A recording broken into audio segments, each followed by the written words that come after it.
गोंदिया विधानसभा आणि भंडारा विधानसभेमध्ये किती जागा आपल्या भाजपच्या नावाला लढवण्यासाठी काय? मला असं वाटतं की जास्तीत जास्त जागा या दोन्ही गोंदिया भंडारा जिल्ह्यामध्ये भारतीय जनता पार्टीच्या चिन्हावर आम्ही लढू. प्रथम चरणामध्ये चर्चा झाली आणि जागा वाटप झालेलं आहे. सध्या गोंदिया विधानसभामध्ये आणि कोणत्या विधानसभा आपली सीट मागणीची तयारी आहे? गोंदिया विधानसभा ही पारंपरिक भारतीय जनता पार्टीचीच सीट राहिलेली आहे आणि यावेळेस ती भारतीय जनता पार्टीचीच राहणार आहे.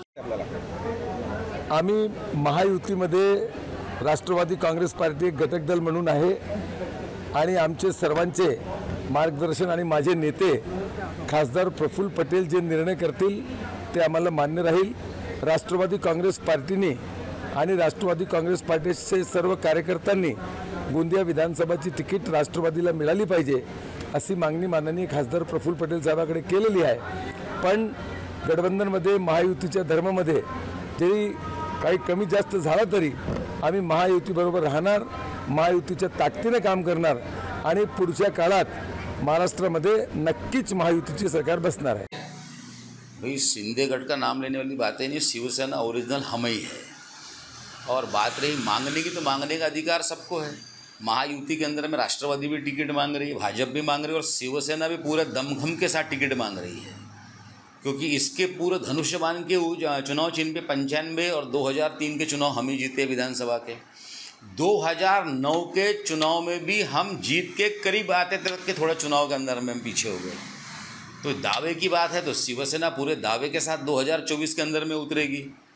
हर गांव में हमारा संगठन है, बूथ से लेके शिवदूत से हमारे हर गांव के अंदर हमारे लोग हैं और पूरी ताकत है हमारी. और ताकत है तो मांगने का अधिकार भी हमारा है. और इस बार तो ऐसा है 2024 में आर या पार शिवसेना दमखम से टिकट मांगेगी. यस, बिल्कुल 2024 के अंदर में मेरी खुद की तैयारी है. शिवसेना का जिला प्रमुख होने के नाते इस विधानसभा के अंदर में मेरी पकड़ है, मेरी खुद की टीम है, शिवसेना की टीम है और चुनाव की पूरी तैयारी हमारी आज से नहीं, 1 साल पहले से हम चुनाव की तैयारी करते आ रहे हैं. संपूर्ण महाराष्ट्रात अवघ्या काही दिवसानंतर विधानसभेची निवडणूक होणार आहे. या निवडणुकीसाठी महाविकास आघाडी असेल किंवा महायुती असेल, दोन्हीच आघाड्यांच्या वतीने जय्यत तयारी सुरू आहे. गोंदियाची जी विधानसभा आहे ती हाय व्होल्टेज अशी विधानसभा होणार असल्याचे सर्वत्र बोलले जात आहे. याच विधानसभेवरून राष्ट्रवादी आणि भाजपने याआधी दावा केलेला होता. आता शिवसेनेने देखील याच्यावर दावा केला असून आपल्या स्वतः शिवसेनेचे जिल्हाप्रमुख मुकेशजी शिवरे आहेत. मुकेश भाऊ, आधी राष्ट्रवादीने दावा केला आहे, भाजपने दावा केला, आता आपणही दावा करतायत. काय नेमकी मागणी आहे विधानसभेवरून? शिवसेना, भारतीय जनता पार्टी आणि राष्ट्रवादी काँग्रेस हे आमची महायुती आहे. दावा करण्याचा अधिकार सर्वांचाच आहे.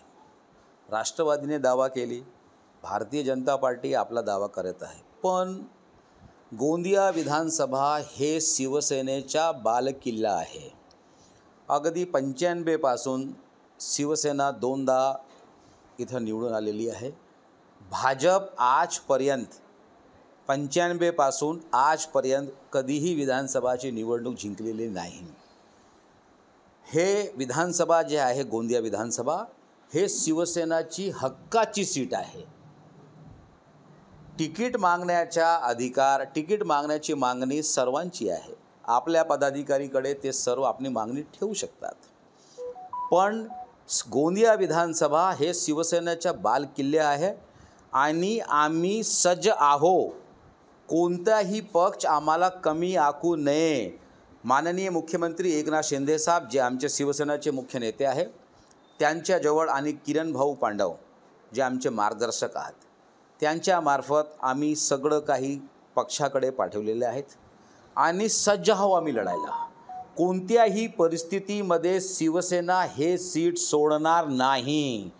कारण 2024 हे शिवसेनेची आर या पार अशी आमची जी आहे ते तयारी आहे. तर निश्चितपणे गोंदिया विधानसभा हा शिवसेनेचा बालेकिल्ला असून 2 वेळा शिवसेनेचे आमदार देखील राहिले आहेत. त्यामुळे ही सीट सोडण्याचं कारण नाही असा दावा शिवसेनेचे जिल्हाप्रमुख मुकेश शिवरे यांनी केला आहे. देवेंद्र रहांगडाले, एबीपी माझा, गोंदिया. एबीपी माझा, उघडा डोळे बघा नीट.